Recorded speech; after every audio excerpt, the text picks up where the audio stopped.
چې مرتد دی ته مناظره ورسره ولیکې ملي مرتد سره څوک مناظره کوي تا چېرته اوسه پورې بوش ته ویلي دي چې راځه ما سره او ته دا روایت پیش کوي او تا ته دا پته نشته چې دا روایت ضعیف دی وایي چې تراویح سنت دي څه شی دي دا ثابت دی او معلومیږي روایت ضعیف دی چې شیطان یې نه دی تړلی بسم الله وک فقيه لري کې دا ماته ستا پلار دی ماته په حدیث کې راوخی ان شاء الله د مرګ پورې چې زر پیرې مړ شي بیا را ژوندی شي نشه خو دی چې زه مرتد او کافر یم ماته نو ته ما سره مناظره ولیکې زموږ ملک ډېری سیان دي کافران دي تا هغې سره ولې مناظره نه الحمدلله وکفا وسلام علی عباده الذین اصطفى اما بعد انتهایی محترمو اوریدونکو کتونکو نن 15 مارچ 2024 دی پنځم رمضان مبارک دی پنځم روزه د رمضان مبارک تیر کالم مفتی منیر شاکر صاحب چې کوم مشهور منکر حدیث دی 10 خبرې کړې وې تراویح او د رمضان مبارک په حوالې سره ما د هغې جواب ورکړ الحمدلله د هغې نه پس دی خاموش شوی سکل بیا د کلیپ راغی نو ما دله بیا جواب ورکړو دا ځل خو زما کلیپ مکمل نظر انداز کړی دی بیا یو ځل خو البته 2-3 ټکي کړي دي هغه نوی کلیپ یې ما ته راورسېدو نو څه خبرې ضروري وي د دې وجې نه د هغې جواب دا نن زما په دغه سلسله کې دریم کلیپ بشي انشاءالله العزیز د اول نمبر خو چې ما کوم دلایل ذکر کړي دي کوم اشکالات مې په ده کړي در یو هم جواب نه دی کړی سوای یو ټک ټک یې کړی په 2-3 خبرو نو د هغې متعلق باسي خلک هغه د غلط فهمۍ شکار کېدی شو ما ته کلیپ څو کسانو راوملیږو دې وجې نه جواب کوم د اول اعتراض دا کوي ما ته وایي که شیطانان تړلی کېدی په روژه کې نو ته به یې تړلی وی ته نه تړلی نو معلومه شو چې دا حدیث ضعیف دی تاسو اندازه ولګوئ چې د احادیثو نه د انکار او د ضعیف کولو دپاره د څومره اسانه طریقه ده اول نمبر خو زه دې ته وایم دې منکر حدیث ته چې الحمدلله زه شیطان نه یم په دې وخت کې زه مسلمانانو رهنمایي کوم او د مسلمانانو طرف نه فرض ادا کوم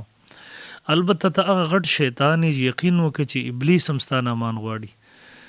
ځکه تر اسلام په نوم باندې مسلمانانو له دوکه ورکې د قرآن او سنت د قرآن په نوم امت ته دوکه ورکې د رمضان مبارک میاشت راشي ظالمه په کار داره چې تا ترغیب ورکړی وی عبارت ته الټه تا د رمضان مبارک د تقدس د فضیلت د عظمت نه انکار وکړو الټه د تراویح د وجود نه انکار وکړو څومره کفریاتو طرف ته لاړې متواتراتو نه ته منکر وی په هغه لاین باندې ودرېدي زما په خیال ستا نه بل غټ شیطان نه وي دویم زه درته وایم ته حدیث په دې طریقې سره ضعیف نه ثابتېږي د هغې لپاره خپل اصول دي خپل شرایط د هغې سره ضعیف ثابتېږي او دریم ما هلته اجمالا دا خبره کړې وه چې په روزه کې رمضان مبارک کې شیطانان قید کېږي نو در حدیث استهزا کړې ده حالانکې دا مسلم شریف صحیح حدیث دی رقم په صحت باندې چې اجماع د امت ته مسلم شریف حدیث نمبر دے 2495 عن ابی هریرہ رضی اللہ عنہ ان رسول اللہ صلی اللہ علیہ وسلم قال اذا جاء رمضان کله چې رمضان مبارک راشي فتحت ابواب الجنه نو د جنت دروازې کلاوش وغلقت ابواب النار او د جهنم دروازې بندش وصفدت الشیاطین او شیطانان وتړل شي نو دا مسلم شریف صحیح حدیث دی د ظالم دغه مسلم شریف په صحیح حدیث پسې ټوغې کړي دویم نمبر د تراویح د سنتیت نه انکار کو نو مخکې ما په هغې باندې تفصیلي بحث کړی و مخکې کلیپ کې بیا سکل په خپل کلیپ کې ما په هغې باندې تفصیلا دلایل روایات ذکر کړي در هغې نه انکار کوو تاسو ته به دا پته د تراویحو د وجود نه انکار کوونکي د شیعګان دي او دا عبدالله چکړالوي دی منکر حدیث مشهور مستقل رساله په دې لیکل البیان السری لاثبات کراهت التراویح چې منیر شاکر هم د هغې نه استفاده کوي د دې نه انکار کوونکي قادیانیان شیعګان او منکرین حدیث دا درې ډلې په د امت کې د تراویح د وجود نه منکر دي اهل سنت والجماعت کې څوک هم د تراویح نه منکر نشته دی اولا دا اوس بل فتنه نه چې هغه درې واړه څیزونه راتازه کوي دی په د خپل کلیپ کې وایي ته په خپله وایې چې نبي علیه السلام 3 شپې کړي دي نو بیا مواظبت او دوام څنګه ثابت چې نبي علیه السلام همیشه کړي دي نو دا په ما باندې دروغ وایي ما په کلیپ کې دا ویلو چې نبي علیه السلام په جماعت سره د 3 شپې کړي دي ما به حواله حدیث پیش کړو نبي علیه السلام بیا دې یې پرېښوده چې هسې نه په تاسو باندې فرض نشي دا با جماعت سلسله به تاسو کولی نشي دویم نمبر ما په کلیپ کې دا ذکر کړي وو د مستد احمد رقم الحدیث ته 26307 قیام رمضان د محمد بن نصر مروزی رقم الحدیث د 17 چې نبی علیہ الصلوۃ والسلام راغې صحابه کرام څوک ځان نه ولاړو څوک ځان نه وړه ډلې ولاړې وي جماعتونه 15 شپږ وو کسان هغوی جمع کوله تراویح کولې په رمضان مبارک کې مستون نبی علیہ الصلوۃ والسلام راغې په خاموشي اختیار کړه او دویم روایت په دغه باب کې هغه د عائشه رضی الله تعالی عنها ابو داود جلد 195 فرمای کان الناس یصلون فی المسجد فی رمضان اوزان او خلق چې مونږه کو په مسجد کې په رمضان مبارک کې ډلې او دغه اوزا په تفسیر او تشریح کې شرح سنت جلد 119 او عمدۃ القاری جلد 11 صفحه 126 د بخاری مشهور شارح علامه عینی رحم الله فرمای وې د اوزا معنی متفرق یعنی ځان له او جماعت یعنی ګڼ جماعتونه یا ځان له بازو خلکو کول او حافظ ابن حجر رحم الله فتح الباری کې غلی کې هم د دغه روایت دلان دی جلد نمبر 4 صفحه نمبر 225 وحاصل ان بعضهم كان يصلي منفردا وبعضهم يصلي جماعت بعضو یوازي کول او بعضو په جمع سره کول ځان له جماعتونه جوړ کړو دریم نمبر یو بل روایت هم دغه کې موجود د معرفت السنن والآثار د بیهقي جلد 4 صفحه نمبر 39 کې حضرت ثعلبه بن مالک او ابو هريره رضی الله عنهما دواړه فرمایي نبی صلی الله علیه وسلم یو ځل د رمضان مبارک په میاشت کې د شپې مسجد ته راغی مسجد نبی صلی الله علیه وسلم ته خلک ولاړو هغه ځان لمونځ کې اوسک په وبې ابن کعب رضی الله عنه سره جمع اوسک بچا بچا ورته په تراویح کې قران اورو نبی رسول تاسو کو تاسو کوی ویل دا نبی رسول فرمایل نبی قد اصحاب روایت کړي نبی رسول دا کوئی تصویب وکول تاسو صحیح کار کوي ښه کار کوي ولم یکره ذلک لهم او دی بد ونه ګڼل مکروه ونه ګڼل دی د پاره وګوره د حدیث یو قول د نبی علیہ السلام چې حکم وکي دویم عمل د نبی علیہ السلام دریم نمبر تقریر د علیہ السلام چې صحابي په یو کار کتل دی نبی رسول الله په خاموشي اختیار کړي دغه ته ویل کېږي د حدیث یو قسم حدیث تقریری دغه ته ویل کېږي سنت خو پته نه لګي ته حدیث او سنت نه پیژنې کې دا قسم اشکالات ولي کې دویم نمبر نو یو خود رسول الله صلی الله علیه وسلم تقریر ور باندې ثابت دی دویم نمبر د خلفای راشدین مواظبت ور باندې ثابت دی او د اهل سنت والجماعت په نسبت د خلفای راشدین سنت او اجماع د حجت شرعیه ده نبی علیہ السلام یو کار کړ خلفای راشدینو کړل دي تاسو کې د سنت تعریف وګورئ امام کشمیری رحم الله مشهور محدث ته الارف الشذی صفحه نمبر 309 کې فرمای و د خلفای راشدینو سنت ام د نبی صلی الله علیه وسلم د سنت په شان ته سنت دي کما فی الاصول ان السنت سنت الخلفاء و سنت علیه السلام د سنت لغ د نبی علیہ السلام په سنت کېږي د خلفای راشدین ابوبکر عمر عثمان علی رضی الله عنهم په سنت باندې کېږي دغه سي علامه عثماني رحم الله پهلا سنن جلسات صفحه نمبر 69 کې لیکي د اصولین په سنت هغه د مواظب علیه نبی صلی الله علیه الخلفاء چې باغی باندې نبی علیہ السلام یا خلفای راشدین مواظبت کړي دغه رنګي علامه ابن رجب حنبلی رحم الله په خپل کتاب جامع العلوم جلد 1 صفحه 191 کې لیکي والسنه هي الطريق المسلوكه فيشمل ذلك التمسك بما كان عليه هو والخلفاء وهذه السنه الكامله سنت هغه ته ویل کی چې نبی صلی الله علیه وسلم یا خلفای راشدین په باغی باندې تک کړي او دغه هذه سنت الكامله او دغه کامل سنت ده او دیو به استدلال کې د هغه حدیث نه بل ورځ ما ذکر کړم مستر احمد جلد 4 صفحه 126 ابو داود جلد 2 صفحه 269 ترمذی جلد 2 صفحه 92 غنو کتابونو کې د حدیث تره علیکم بسنتی نبی علیہ السلام فرمایي زما سنت لازمونه سي او سنت الخلفاء الراشدین المهدیین او زما د خلفای راشدین سنت لازمونه سي او مخکې فرمایي تمسکوا بها وعضوا عليها بالنواجس تاسو دا په دې کلکې منګولې ولګوي په داړو کې دا کلک ونیسي څنګه په داړو کې یو شی کلک ونیول شي نو که زور ورکې غاښونه وځي لیکن هغه سیس د غاښونو نه خلاصي دغه سیدا تاسو کلک ونیسئ د بدعاتو نه گمراهی نه وساتي نه خو گمراهی ده او بیا چې خبره ده تمسکو بها وعضوا علیها علما طلبه پویږي مخکې مرجع دوه دي یو به سنتي دویم سنت الخلفاء الراشدین زما سنت او زما د خلفای راشدین سنت نو ګوره مرجع ضمیر د تسنیه راځي په کارو تمسکو بهما وعضوا علیهما خو نبی علیہ السلام د مفرد ضمیر ورته د واحد ضمیر ورته راځي کو کته وی چې د نبی علیہ السلام سنت ته راځي د نو غلطه ده ځکه ضمیر مرجع ما کوم چې نږدې مرجع قریب ته راځي کی او مرجع قریب د خلفای راشدین سنت ده نو دلته ضمیر د واحد ولې راځي کړه ده ځکه چې څوک ثبات زمو د زمره خلفای راشدین په سنت کې فرقونه کی چې ما غرب نبی علیہ السلام کلمه الله ابوبکر عمر کلمه من نه ویلي نو نبی نو دا ښکاره خبره ده چې 20 رکعات تراویح عمر رضی الله عثمان رضی الله علی رضی او د درې وړو خلفای راشدینو کړی وي او د خلفای راشدین په سنتو باندې د امت د پاره عمل کول لازم دي څنګه علماء تصریح کړي د خبره او بیا په دې باندې اجماع هم د نبی علیہ الصلوۃ والسلام بلکې غزه تاسو ته مثالونه دروخه مسلم شریف جلد 272 ابو داود جلد 2 صفحه نمبر 261 کې دي رسول الله صلی الله علیه وسلم شرابی له 40 ګوړې ور کړې عمر فاروق او بکر زم 40 ور کړی عمر رضی الله عنه 80 کوړې ور کړی امام مسلم الته لیکي روایت کې راځي دواړه سنت دي په دې کې هر یو عمل سنت دی څوک 40 څوک 80 دا دواړه سنت دي نو ګوره د خلیفہ راشد په عمل باندې هم د سنت اطلاق کیږي هغه ته سنت ویل کیږي ادي وجه نه خلک گمراه کوما الله دې موږ د گمراهی نه بچ کړو ما مخیار زوکو چې دا خو کار ده چې نبی ابو بکر رضی الله عثمان عمر رضی په دور کې 20 رکعات تشوی دي پغی صحابه راځم کړي مواظبت به ثابت دي عثمان رضی په دور کې به شوی علي رضی الله بلکې علي چې حالات وکتل چې ټول خلک به امام پسې عمر رضی الله راځم کړي بقید دعاګانی کولې هغه روایتو کې ثابت دي برحال دې درې اعتراض کوي ما ته وای مخ کې کلیپ کې ما د فقهاو حواله ورکړي نو ما ته وای وای سنتیت تر فقه د کتابونو ثابت نو د فقه د کتابونو سنتیت نه ثابتيږي او به سړي قصې هم کړي هو زده ته وایم چې دا سنتیت مونږ د فقه د کتابونو نه ثابت او د غیر لپاره ما ته د رسول الله سلام تقریر پیش کو تقریری حدیث سنت دویم نمبر د ابو بکر عمر فاروق رضی الله عنه دریم نمبر عثمان غنی صلی الله علیه علی المرتضی پنځم نمبر تمام صحابه شپږم نمبر اجماع می راغیره لپاره پیش کړي سنتیت د التنه ثابت تر دې نه مانه ثابت کړي غلط بیان مکوا او دویم نمبر د موت ته بسوک راخی چې دا سنت دی دا فرض دی دا مستحب دی دا فقهای کرام راخی کته چې فقهای کرام به د مونږ ته نه راخی دغه قول حجت نه لري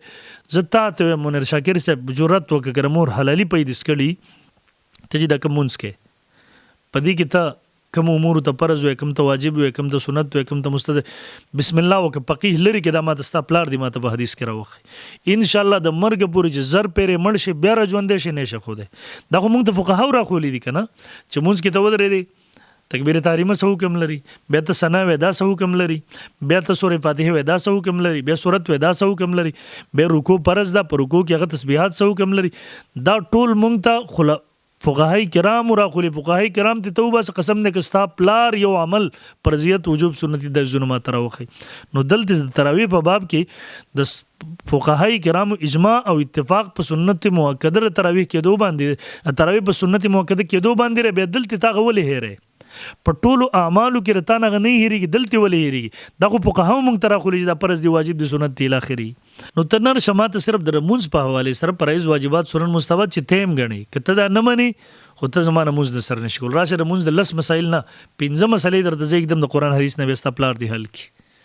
خو فقها به منی به مونږ کې فقها به منی بیا به در سمانه لش په قران او حدیث کې خدا نشته دا فرض دی واجب دی سپه مونږ چې ته کې بدی کې دا سکه دریم نمبر فقهای کرامو اجماع د پدې باندې چې تراوی سنتي موکد دي سنتي موکد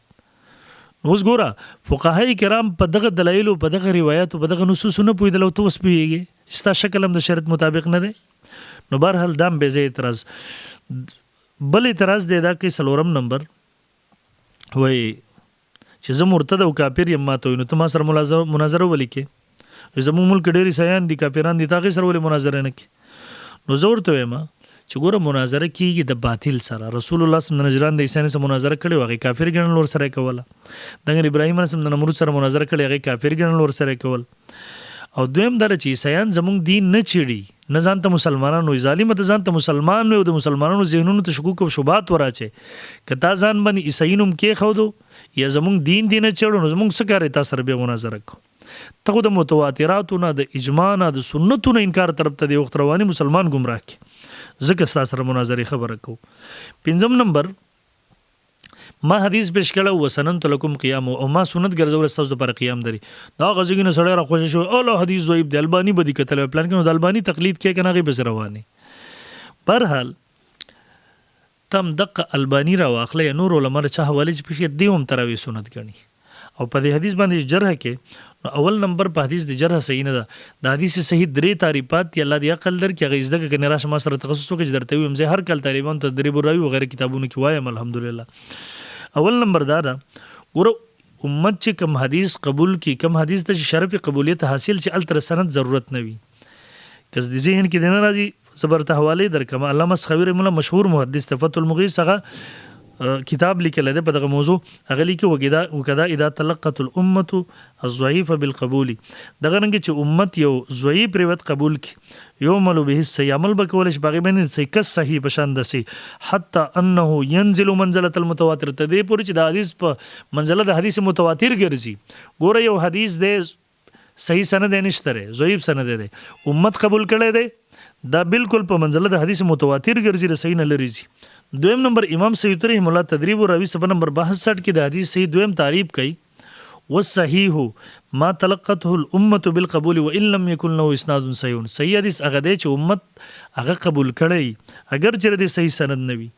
دریم مولا جون رحم الله قواعد فی علوم الحديث په 92 کې لیکي لما تلقته الامه بالقبول صارت بمنزله المشهور بمنزله کله چې یو ضعیف روایت امت قبول کړي نو دا حدیث په منزله د حدیث مشهور باندې ګرځي، او دا حدیث خلفای راشدینو قبول کړی دی، صحابه کرامو قبول کړی دی، د امت اجماع قبول کړی دی، څلور مذاهب قبول کړی، الحمدلله د شرف قبولیت حاصل له لہذا په دې جرحمه کو. دویم نمبر کله چې ضعیف روایت تم د اجماع الامت تایید حاصل شي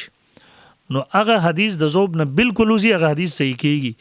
عقد الجید صفحه 52 کې شاول الله رحم الله لیکلی، مرقات جلد 1 صفحه نمبر 105 کې مولا علی قری رحم الله لیکلی، ټول لیکلی الاجماع اقوى من الاسناد، او دا مسله اجماعي د په اجماع سره ثابته ده.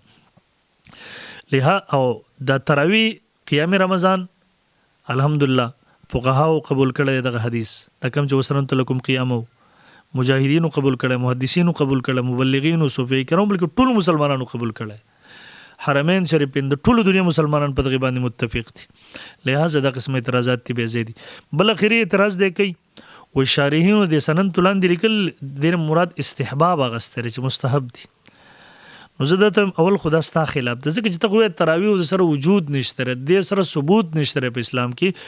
او فقها دغه حدیث نه استدلال کړل چې دین استحباب لازمي، نو چې ضعیف د سره صحیح حیثیت نشته به د زوب استحباب څنګه ثابتای، او چې استحباب اومنو نو استحباب حکم شرعي دی د خو بیا واپس تخفي کټلې کنه، خو بویګم ناقل او علم غدواړه در سره نشته. دویم نمبر ته خو حدیث هم نه منې نو د شارح حواله سره پاره پیش کې، ایا د شارح ستا پر رسول الله سم نه لوی دی نعوذ بالله، تا ته موږ صریح حدیث د خلفای راشدینو صحابه د نبی رسول الله پیش کې او تاغه نه پیش کې، او تا ته موږ د ائمه حواله جات پیش له د فقهاو هم پیش له یو وړو کې شارح بیا را لغه دلیل پیش ګرځي رضان د پاره د اجماع الامت د صحیح احادیث او سنتو خلاف، او دلته یو شارح چې دغه خلاف ګرځي او التغوی نه مني، عجیب خبره ده.